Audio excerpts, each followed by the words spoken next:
Sources of electromagnetic waves. Sources of electromagnetic waves.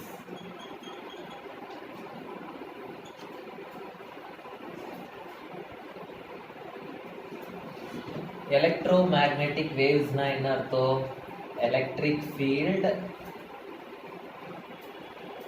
and magnetic field will be perpendicular to each other. Will be perpendicular to each other, and the electric field and the magnetic fields will be transverse. The fields will be transverse. Transverse na enna artham? It will be oscillating. Okay, the fields will be oscillating. So which one will produce electromagnetic waves அப்படினா accelerated charges. Accelerated charges will produce this electromagnetic waves. Accelerated charges are accelerated particles அப்படினு சொல்லலாம். Okay, so for its accelerated அப்படினா என்னது? Moving with the high speed. Accelerated na என்னது? Moving with the high speed. So if any charge or any particle na என்னது? Proton, neutron.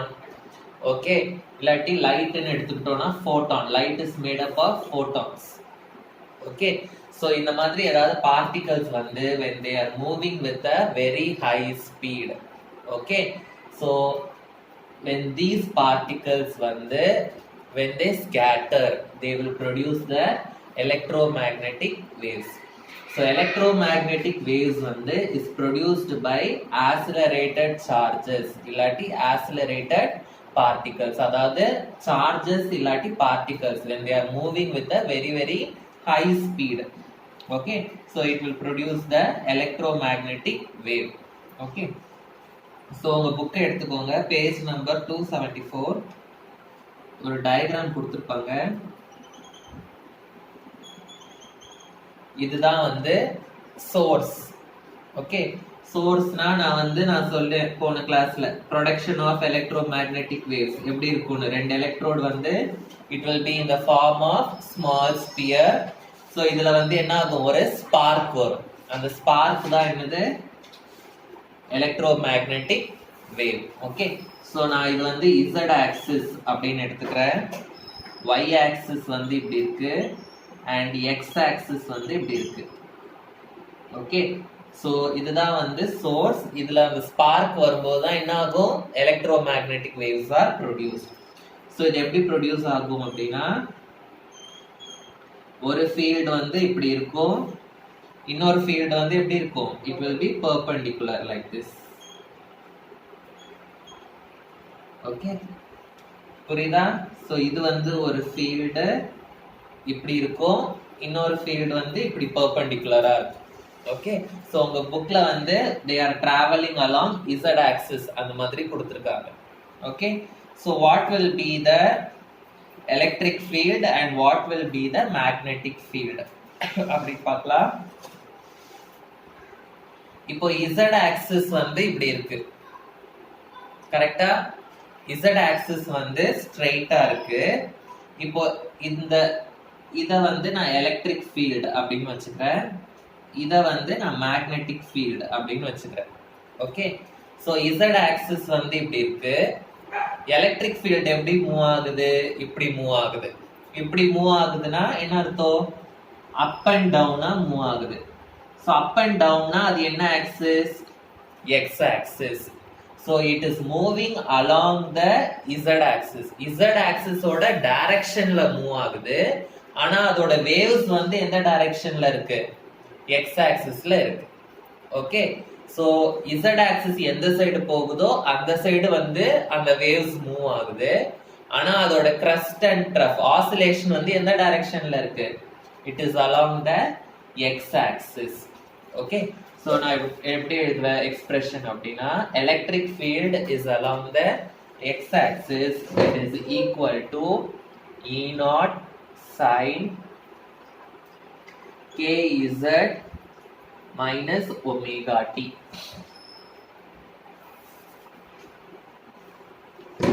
Okay, so இதெல்லாம் என்ன terms நான் அப்புறம் சொல்றேன். இப்போ பி பாருங்க, பி வந்து it is moving along the Z axis. ஆனா அதோட வேவ்ஸ் வந்து எந்த ஆக்சிஸ் சைட்ல இருக்கு? Along the y axis. So the magnetic field வந்து is along the y axis. So it is b naught sin kz minus omega t. So E naught அப்படின்னா amplitude of the electric field. Amplitude of the electric field. Amplitude னா என்னது? frequency, wavelength, amplitude அப்படின்னு படிச்சிருப்போம். amplitude னா என்னது? amplitude னா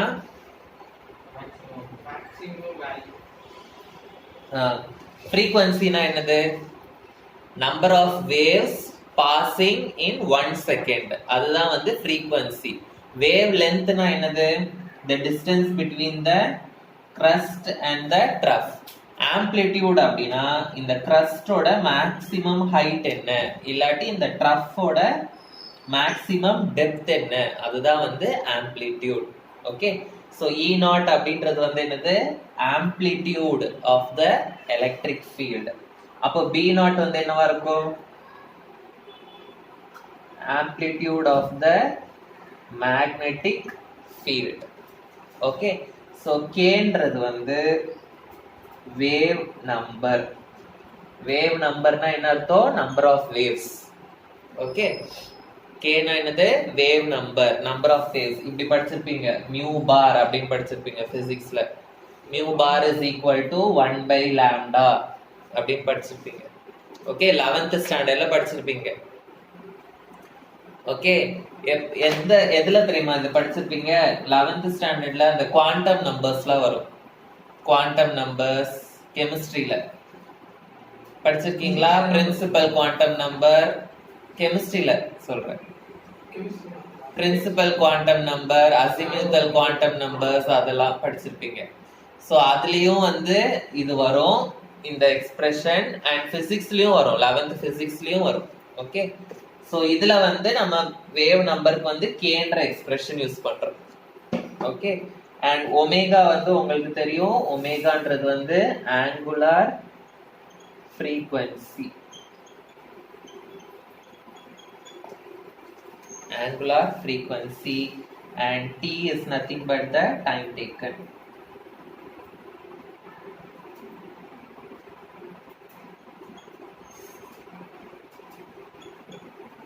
So kz அப்படின்னா என்ன அர்த்தம்? k ன்றது வந்து wave number, so it is moving along the z axis அப்படின்னு அர்த்தம். ஓகே, so இந்த k ன்றது வந்து it is a k cap vector sign போட்டோம்னா the vector வந்து gives the direction. So it is a vector which gives the direction.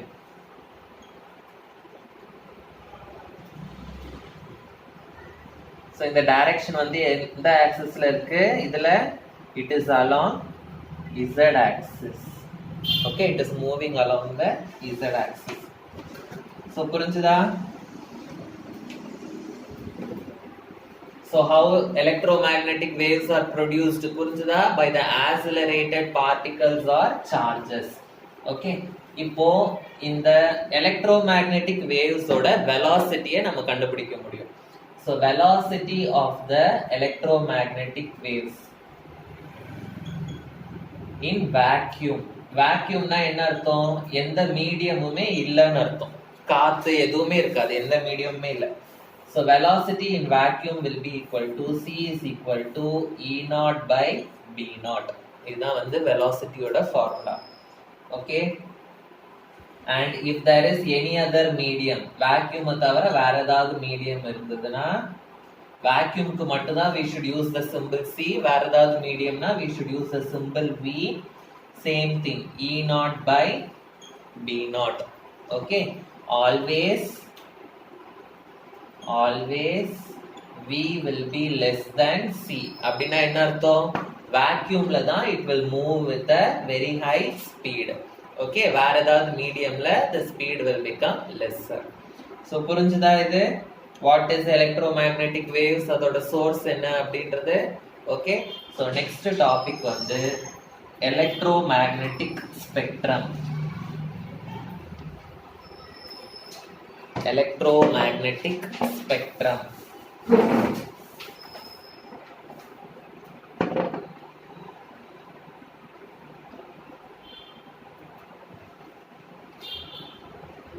Electromagnetic spectrum. Next வந்து electromagnetic spectrum. So நம்ம வந்து நான் என்ன சொன்னேன், எலக்ட்ரோமேக்னெட்டிக் வேவ்ஸை பற்றி படிச்சிட்டோம். ஓகே, ஸோ இந்த வேவ்ஸ் எல்லாத்தையும் கம்மியான ஃப்ரீக்குவன்சியில இருந்து அதிகமான ஃப்ரீக்குவன்சி வரைக்கும் நம்ம அரேஞ்ச் பண்ண போகிறோம். ஒரு வேவா எடுத்து கம்மியாக ஃப்ரீக்குவன்சி இருக்கிற வேவ்ல இருந்து அதிகமாக ஃப்ரீக்குவன்சி இருக்கிற வேவ் வரைக்கும் நம்ம வந்து அரேஞ்ச் பண்ண போகிறோம். அந்த அரேஞ்ச்மெண்ட் தான் வந்து electromagnetic spectrum. So electromagnetic spectrum அப்படினா it is an orderly distribution or orderly arrangement அப்படினு சொல்லலாம். Orderly distribution of the electromagnetic waves. Orderly distribution of the electromagnetic waves with the help of wavelength or frequency. So wavelength வச்சு நம்ம arrange பண்ணலாம் or with the help of frequency வந்து we can arrange it. Okay, so இந்த electromagnetic spectrum வந்து ஒரு diagram வச்சு நம்ம represent பண்ணலாம். So இதுல ஃபர்ஸ்ட் இருக்கிற வேவ் வந்து என்னன்னு பாத்தீங்கன்னா radio wave. So electromagnetic spectrum na enadhu, many waves are arranged, okay, from lesser frequency to more frequency or from less wavelength to more wavelength. So the spectrum la first arrange aayirukra wave enadhu radio wave. After radio wave next wave வந்து என்ன அப்படின்னா microwave. Microwave copy பண்ணிக்கோங்க. Next வந்து infrared wave. Infrared radiation கேள்விப்பட்டிருக்கீங்களா? IR radiation, infrared radiation.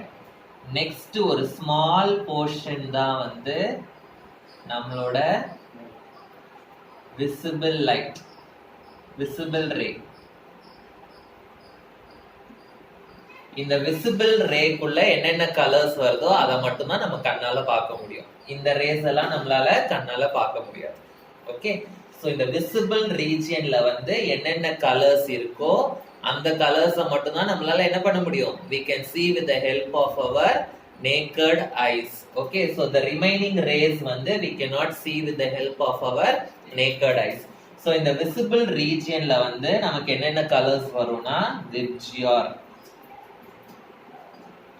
Okay, இந்த visible regionல தான் நமக்கு என்ன கலர்ஸ் வரும், விப்ஜிஆர். ஸோ விப்ஜிஆருக்குள்ள என்னென்ன கலர்ஸ் இருக்கோ அந்த கலர்ஸ் எல்லாமே மட்டும்தான் நம்மளால என்ன பண்ண முடியும், we can see with the help of our eyes. வேற எந்த கலர்ஸையும் வேற எந்த வேவ்ஸையும் நம்மளால கண்ணால பார்க்க முடியாது. ஓகே, அண்ட் நெக்ஸ்ட் ஒன் வந்து யூவி ரேஸ். நெக்ஸ்ட் வந்து எக்ஸ்-ரேஸ். The last one வந்து gamma rays. Okay, so the first one வந்து radio waves. Radio waves வந்து they are produced by accelerated charges in conducting wires. Accelerated charges in conducting wires. அப்படினா என்ன அர்த்தம், conducting wire னா என்ன அர்த்தம், if any wire is conducting electricity, அந்த ஒயர்ல வந்து ஒரு சார்ஜ் வந்து ஃபாஸ்டா மூவ் ஆகுது அப்படின்னா அப்ப அதுல இருந்து வர வேவ்ஸ் தான் என்ன waves? Radio waves. Okay, so when the wire is having என்னது fastly moving charges, then radio waves are produced. Okay, so இதோட frequency range வந்து என்ன அப்படின்னா frequency வந்து few hertz to 10 power 9 hertz, few hertz to 10 power 9 hertz. They show reflection and diffraction. Reflection na என்னன்னு தெரியுமா? reflection என்னன்னு தெரியுமா? ஒரு சர்ஃபேஸ்ல பட்டு பவுன்சிங் பேக், அதுதான் reflection. diffraction னா என்ன? diffraction னா what is diffraction of light? scatter ஆகுது. Okay, so radio waves வந்து will show reflection and diffraction properties. So நம்ம ரேடியோ எஃப்எம்ல எல்லாம் டியூன் பண்ணுவோம்ல, எஃப்எம்ல டியூன் பண்றோம்ல, சோ ஒரு எஃப்எம் சூரியன் எஃப்எம்னா 93.5 அப்படின்னு வைக்கிறோம். சோ அந்த ஃப்ரீக்வன்சில தான் அந்த சூரியன் எஃப்எம்மோட அந்த ரேடியோ வேவ் நமக்கு கிடைக்கும். ஓகே, சோ நம்மளோட அந்த டிஷ் ஆண்டனா ஏர்டெல் அந்த டிடிஹெச் அந்த டிஷ்ல எல்லாம் வந்து நம்ம அந்த குறிப்பிட்ட ஃப்ரீக்வன்சி வச்சாதான் ஒவ்வொரு சேனலுக்கும் ஒவ்வொரு ஃப்ரீக்வன்சி இருக்கும். சன் டிவினா இந்த ஃப்ரீக்வன்சி, அதை நம்ம அட்ஜஸ்ட் பண்ணும்போது தான் வந்து நமக்கு அந்த ஃப்ரீக்வன்சியோட அந்த டிவியோட வேவ் வந்து நமக்கு கிடைக்கும் அப்படின்னு அர்த்தம். Okay, so it is used in television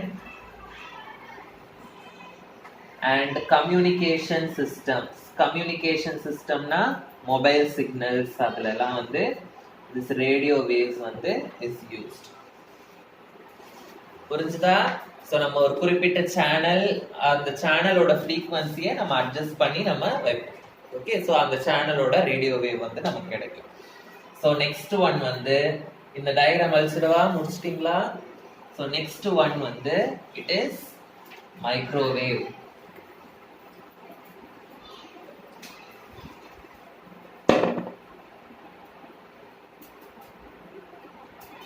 Microwave. Microwave வந்து it is produced by vacuum tubes. It is produced by vacuum tubes. Okay, so the frequency range வந்து 10 power 9 hertz to 10 power 11 hertz. Okay, so they undergo reflection and polarization. They undergo reflection and polarization. So first it is produced by vacuum tubes. Okay, frequency okay, reflection okay, polarization na என்னது? இப்போ ஏதாவது ஒரு object இருக்கு, இந்த ஆப்ஜெக்ட்ல வந்து இந்த microwave படுது அப்படின்னா the object வந்து will get split into a positive ion and a negative ion. So it will make two ions, poles. Okay, அதுதான் வந்து polarization. Okay, so this microwave வந்து can undergo polarization. It can do polarization. Okay, polarization na என்னது? It can split the particle into ions. அதுதான் வந்து polarization. So இத வந்து எதுலலாம் use பண்றோம் microwave சொல்லுங்க?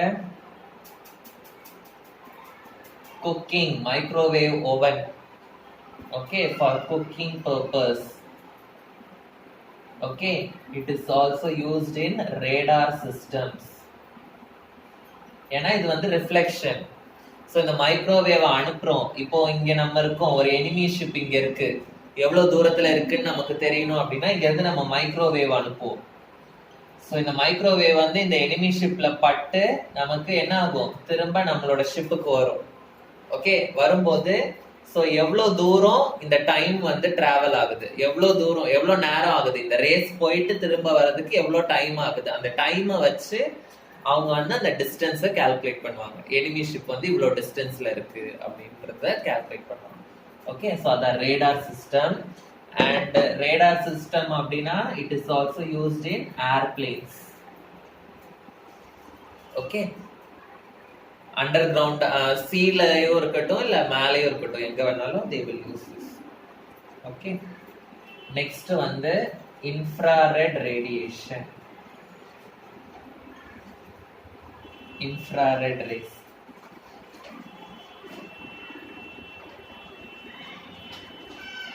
So they are produced by hot bodies. They are produced by hot bodies. அதாவது இப்போ ஒரு அயன் மெட்டல் இருக்கு, அயன் ராடை வந்து நீங்க ஹீட் பண்றீங்க அப்படின்னா அந்த அயன் ராட்ல இருந்து என்ன ரேடியேஷன் வரும்? Infrared radiation. ஓகேவா? So if any body is getting overheated, okay, if any body is getting overheated, it will produce infrared radiation. இன்னொரு ப்ராசஸ்லயும் இது ப்ரொடியூஸ் ஆகும். If any molecule, ஏதாவது ஒரு ஆட்டமோ மாலிக்யூலோ, if it undergoes rotational motion or vibratory motion. rotational motionனா என்ன, vibratory motionனா என்னது? rotational motionனா ஒரு molecule வந்து rotate ஆகுறது, வைப்ரேஷன்னா இங்க இருந்து இப்படி இப்படி வைப்ரேட் ஆகுறது. ஓகே, அதான் வந்து vibratory motion. So when the molecule undergoes rotational and vibratory motion, at that time also we will get another infrared radiations. Okay, so frequency வந்து இது எதுல முடியுது? 10 power 11 ல முடியுது. So it will start from 10 power 11 to 4 into 10 power 14 hertz. Okay, so அதாவது 10 power 11 to 10 power 14 hertz குள்ள இருக்கும் இதோட. Okay, so what is the use of this infrared? It provides electrical energy to satellites. It provides electrical energy to satellites. Electrical energy to satellites னா என்ன அர்த்தம்? இப்போ வந்து நம்ம ஸ்பேஸ்ல எல்லாம் ஆளுங்க இருக்காங்க தெரியுமா? ஸ்பேஸ்ல எல்லாம் ஆளுங்க இருக்காங்க. இப்போ அவங்களுக்கு வந்து ஒரு எலக்ட்ரிசிட்டி வேணும், இல்ல அவங்க வந்து ஏதாவது லைட் ஸ்பேஸ்ல இருக்க போடணும் அப்படின்னா என்ன பண்ணுவாங்க? இந்த இன்ஃப்ராரெட் ரேஸை வந்து யூஸ் பண்ணுவாங்க. இந்த இன்ஃப்ராரெட் ரேஸ் என்ன பண்ணும் அப்படின்னா சோலார் பேனல்ஸ்ல வச்சிருப்பாங்க. ஓகே, இந்த சோலார் பேனல் வந்து ஹீட் ஆகும் போது என்ன ஆகும்? இந்த இன்ஃப்ராரெட் ரேஸ் வந்து ப்ரொடியூஸ் ஆகும். It will convert the solar energy into electrical energy. It will convert the solar energy into electrical energy. So satellites-ல எல்லாம் இதை ஃபிக்ஸ் பண்ணிடுவாங்க. ஸோ அது ஹீட் ஆகும்போது என்ன ஆகும்? அந்த சேட்டிலைட்ஸ்ல ஹீட் ஆகும்போது இன்ஃப்ராரெட் ரேஸ் ப்ரொடியூஸ் ஆகும். ஸோ அது வந்து it will give the electrical energy to the satellites. Okay,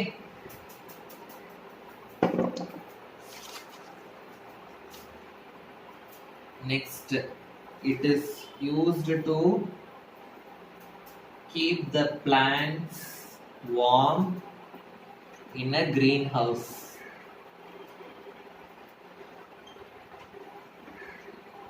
Okay, and இந்த IR rays வந்து ஏதாவது மஸ்குலர் பெயின் இருக்கா அப்படின்னு பார்ப்பாங்க, பார்க்கறதுக்கு யூஸ் பண்ணுவாங்க.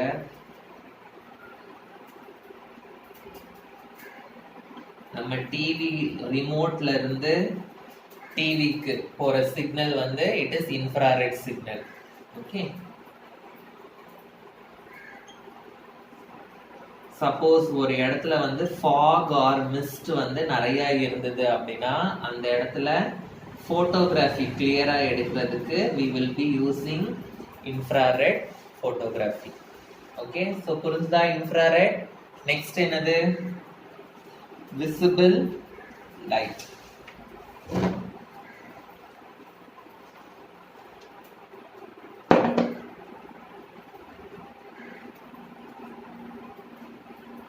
visible light. ஸோ ஒரு ஆட்டம் வந்து கிரவுண்ட் ஸ்டேட்ல இருக்கு, ஒரு ஆட்டமோ ஒரு எலக்ட்ரானோ வந்து கிரவுண்ட் ஸ்டேட்ல இருக்கு. இது வந்து எனர்ஜி அப்சர்வ் பண்ணிச்சுன்னா என்ன ஆகும்? It will go from ground state to excited ஸ்டேட்டுக்கு போகும். மறுபடியும் எக்ஸைட்டட் ஸ்டேட்ல இருந்து கிரவுண்ட் ஸ்டேட்டுக்கு வரும்போது it will emit the energy in the form of radiations. So எந்த கலர்ல இது ரேடியேஷன்ஸ் கொடுக்குதோ அந்த கலர்ல தான் வந்து அந்த ஆப்ஜெக்ட் வந்து நம்ம கண்ணுக்கு தெரியும். ஓகேவா? இப்போ வந்து நான் எழுதுறது வந்து உங்களுக்கு பிளாக் கலர்ல தெரியுது. கரெக்டா? நான் எழுதுறது வந்து உங்களுக்கு பிளாக் கலர்ல தெரியுது. அப்படின்னா என்ன அர்த்தம்? இந்த பிளாக் கலர் இங்க்ல இருக்கிற பார்ட்டிகல்ஸ் வந்து இந்த லைட்டோட வெளிச்சத்துல என்ன ஆகுது? எக்ஸைட்டட் ஸ்டேட்டுக்கு போகுது. எக்ஸைட்டட் ஸ்டேட்ல இருந்து மறுபடியும் கிரவுண்ட் ஸ்டேட்டுக்கு வரும்போது it is giving black colour radiation. Black கலர்ல லைட் கொடுக்கறதுனால தான் நமக்கு இது பிளாக் கலர்ல தெரியுது. ப்ளூ கலர்ல ரேடியேஷன்ஸ் வந்ததுன்னா நமக்கு இது ப்ளூ கலர்ல தெரியும். புரியுதா? So when an electron வந்து moves from ground state to excited state, okay, and from excited state when it again come back to the ground state, it will emit radiation. இந்த radiation வந்து colored radiation இருக்கும். ஓகேவா? இந்த radiation தான் வந்து நம்ம கண்ணுக்கு தெரியும். ஸோ அதை தான் வந்து நம்ம என்னன்னு சொல்லுவோம்? விசிபிள் லைட் அப்படின்னு சொல்லுவோம். ஓகே. காப்பர் சல்ஃபேட் என்ன கலர்ல இருக்கும்? Blue colour. ஏன் ப்ளூ கலர்ல இருக்கு? ஏன்னா அதுல இருக்கிற மாலிக்யூல்ஸ் வந்து எக்ஸைட்டட் ஸ்டேட்டுக்கு போயிட்டு கிரவுண்ட் ஸ்டேட்டுக்கு வரும்போது என்ன கலர் ரேடியேஷன் கொடுக்கும்? ப்ளூ கலர் ரேடியேஷன் கொடுக்கும். என்ன கலர்ல ரேடியேஷன் வெளியே வருதோ அந்த கலர் தான் நமக்கு தெரியும். ஓகேவா? So it is produced by excited atoms.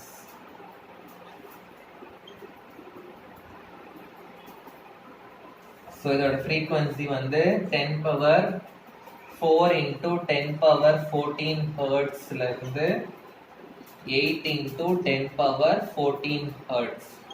So visible region தான் வந்து இருக்கிறதுலே smallest region. ஓகே. ஏன்னா ரெண்டுமே வந்து 10 power 14 10 power 14 குள்ளே முடியும். Okay, so it obeys the laws of reflection and refraction. It obeys the laws of reflection and refraction. So it shows photoelectric effect. Photoelectric effect. Photoelectric effect na enadhu? Photoelectric effect. போட்டோனா light, எலக்ட்ரிக்னா electricity. ஒரு metal இருக்கு. Okay. இந்த மெட்டல்ல நான் வந்து லைட்டை pass பண்ணேன் அப்படின்னா இந்த மெட்டல்ல இருக்கிற ஃப்ரீ எலக்ட்ரான் வந்து இந்த மெட்டலை விட்டு வெளியே ஜம்ப் பண்ணும். இந்த ஜம்ப் பண்ற எலக்ட்ரான் வந்து it will carry the current. Okay. So அதுதான் வந்து போட்டோ எலக்ட்ரிக் எஃபெக்ட். இது வந்து சோலார் இல்ல, மெட்டல் சொல்றேன் நான். Okay. when light falls on a metal, the free electrons in the metal will go to excited state. அதனால அதுங்க வந்து ஃபாஸ்டா மூவ் ஆக ஆரம்பிக்கும். இந்த ஃபாஸ்டா மூவ் ஆகுற electrons will carry electricity. அது உங்களுக்கு தெரியும். கரெக்ட்டா? சோ அதுதான் வந்து photo electric effect. Okay. So excited atoms அப்படினா என்ன அர்த்தம்? electrons வந்து excited stateல இருக்கும். so it will pass current. so it shows another photoelectric effect. So it is also used to study atoms and molecules. Atoms and molecules. Visible light only causes vision. Okay, visible light இருந்தா தான் நம்மளால நம்ம கண்ணே தெரியும். Okay, visible light only causes vision. Next வந்து UV rays. Fifth one UV rays. UV rays வந்து is produced by the sun. Okay. So frequency range வந்து 8 into 10 power 14 hertz to 10 power 17 hertz. It is absorbed by the ozone layer in the atmosphere. ரொம்ப important ஆன point. It is absorbed by the ozone molecule. Okay, so it is absorbed by ozone molecule, so it has less penetrating power. less penetrating power less penetrating powerனா என்னது, ஓசோனை தாண்டி அது penetrate ஆகி வராது. Ozone இல்லைன்னா நிறைய race வந்து உள்ள பெனிட்ரேட் ஆகும். அது 10 into 10 power 17 இல்ல 8 into 10 power 14 hertz to 10 power 17 hertz. Visible light வந்து 8 into 10 power 14 hertzல முடியும். ஸோ இது வந்து இந்த இதுல ஸ்டார்ட் ஆகும். Okay, so it destroys bacteria. சில ஹாஸ்பிட்டல்ஸ்ல எல்லாம் பார்த்திருக்கீங்களா, இன்ஜெக்ஷன் சிரிஞ்ச் நீடில்ஸ் எல்லாம் வெயில்ல வச்சிருப்பாங்க, பார்த்திருக்கீங்களா? யூஸ் பண்ண சிரிஞ்சு சில இல்ல அந்த ஆபரேஷனுக்கு யூஸ் பண்ற சிசர்ஸ் எல்லாம் பாத்தீங்கன்னா வெயில்ல வச்சிருப்பாங்க. ஏன்னா it will destroy the bacteria இந்த.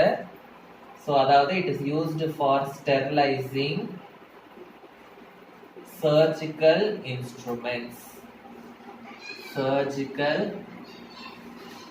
instruments.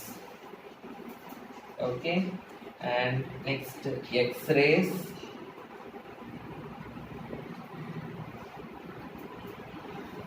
X-rays எப்போ ப்ரொடியூஸ் ஆகும் அப்படின்னா, when fast moving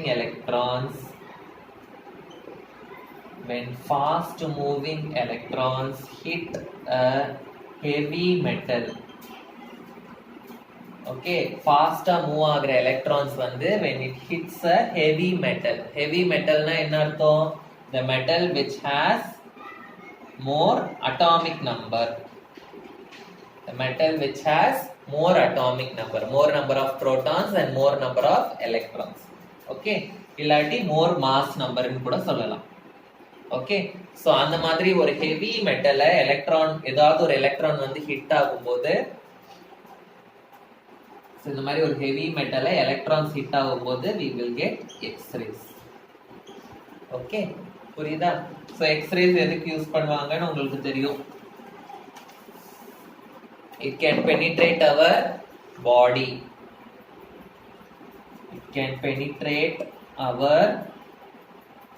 body. But என்ன ஆகும்? it cannot penetrate our bones. கரெக்டா? ஸோ அதனால it is used to detect any fractures. So இதோட frequency வந்து 10 power 17 hertz to 10 power 19 hertz. Okay, so நம்மளோட ஃப்ராக்சர்ஸ் ஏதாவது இருக்கான்னு பார்ப்போம். அதே மாதிரி ஏதாவது crystal structures, to study crystal structures. Okay, it is used. Okay, so next வந்து காமா ரேஸ். கிறிஸ்டல் ஸ்ட்ரக்சர்ஸ் மட்டும் இல்லை, எக்ஸ்ரேஸ்க்கு நிறைய இருக்கு. இப்போ ஏதாவது ஒரு மெட்டல், ஒரு பெரிய மிஷின்ல வந்து ஏதாவது கிராக் இருக்கான்னு பாக்குறதுக்கு எக்ஸ்ரே யூஸ் பண்ணுவாங்க. ஓகே, சின்ன கிராக், ஏரோப்ளைன்ல எல்லாம் பாத்தீங்கன்னா ஒரு சின்ன கிராக் இருந்தாலுமே ஆக்சிடென்ட் ஆயிடும். கரெக்டா? ஸோ அந்த மாதிரி ஏதாவது மிஷின் பார்ட்ஸ்ல எல்லாம் கிராக் இருக்கான்னு பாக்குறதுக்கு இந்த எக்ஸ்ரேஸ் யூஸ் பண்ணுவாங்க. ஏன்னா சின்ன கிராக் இருந்தாலும் அது அந்த வழியா பெனிட்ரேட் ஆயிடும். அப்போ நமக்கு அந்த எக்ஸ்ரே ஷீட் பார்க்கும்போது சின்ன ஹோல்ஸ் இருந்ததுன்னா அந்த இடத்துல கிராக் இருக்குன்னு நமக்கு தெரியும். Okay, so next last ray வந்து காமா ரேஸ். காமா ரேஸ் வந்து are produced by radio active nucleus. Radio active elements படிச்சிருக்கீங்களா கெமிஸ்ட்ரியில? Radium, uranium. ஓகே, அந்த மாதிரி ரேடியோ ஆக்டிவ் எலிமெண்ட்ஸ்ல இருந்து நமக்கு கிடைக்கிற ரேஸ் தான் வந்து காமா ரேஸ். சோ இந்த ரேடியோ ஆக்டிவ் எலிமெண்ட்ஸ் வந்து when they decay. so uranium அதெல்லாம் வந்து யுரேனியமோட மாஸ் நம்பர் என்னது? 235. so இவ்ளோ நியூட்ரான்ஸ், இவ்ளோ எலக்ட்ரான்ஸ் இருக்கு அதுல. ஓகே, சோ அந்த மாதிரி ஒரு பெரிய ரேடியோ ஆக்டிவ் எலிமெண்ட் வந்து டீகே ஆகும்போது, ஓகே, இப்போ இந்த யுரேனியம் வந்து டீகே ஆகுச்சுன்னா சின்ன சின்ன ஆட்டம்ஸா மாறும்போது நமக்கு எக்ஸ்ட்ரா கிடைக்கிற அந்த ரேடியேஷன், அதுதான் வந்து என்னது? Gamma rays. Okay, so they show fluorescence. fluorescence னா என்ன அர்த்தம்? காப்பர் கலர்ல. ரேடியம் பார்த்துருக்கீங்களா? ரேடியம் லைட் ஆஃப் பண்ணாலும் எரியும் கிரீன் கலர்ல. ஸோ அந்த மாதிரி அதான் வந்து fluorescens. They show fluorescens. Okay, so இது வந்து 10 பவர் 19ல முடியுதா? ஸோ இதோட ஃப்ரீக்வன்சி வந்து 10 பவர் 19 அண்ட் above. இது எல்லாமே வந்து gamma rays. Okay, so they have high penetrating power. நம்ம உடம்புல வந்து காமா ரேஸ் படக்கூடாது. ஓகே, அதனாலதான் ரேடியம் இருக்கிற டாய்ஸ் எல்லாம் குழந்தைங்களுக்குலாம் கொடுக்க கூடாது அப்படின்னு சொல்லுவாங்க. ஏன்னா அது வந்து நம்ம உடம்புக்குள்ள போகும். ஓகேவா? they have high penetrating power. They are harmful for the human body. They can cause cancer. Okay va? They are harmful for human body.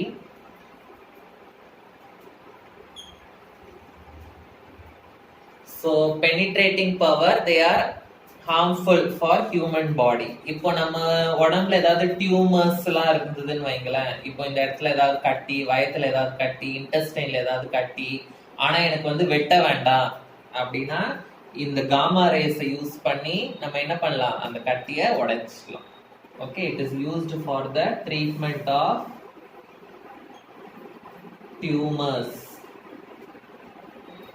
Laser ட்ரீட்மெண்ட்லாம் சொல்லுவாங்கல்ல, அந்த மாதிரி இந்த gamma rays treatment, tumours and cancer.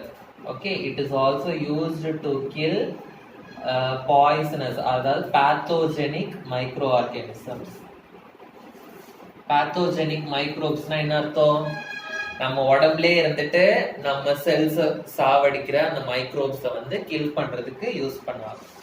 So இதுதான் வந்து electro magnetic spectrum. புரிஞ்சுதா? So இன்னும் last topic இருக்கு, electro magnetic types of spectrum. அது நான் வந்து ஒரு பிரேக்கு அப்புறம் வந்து எடுக்கிறேன்.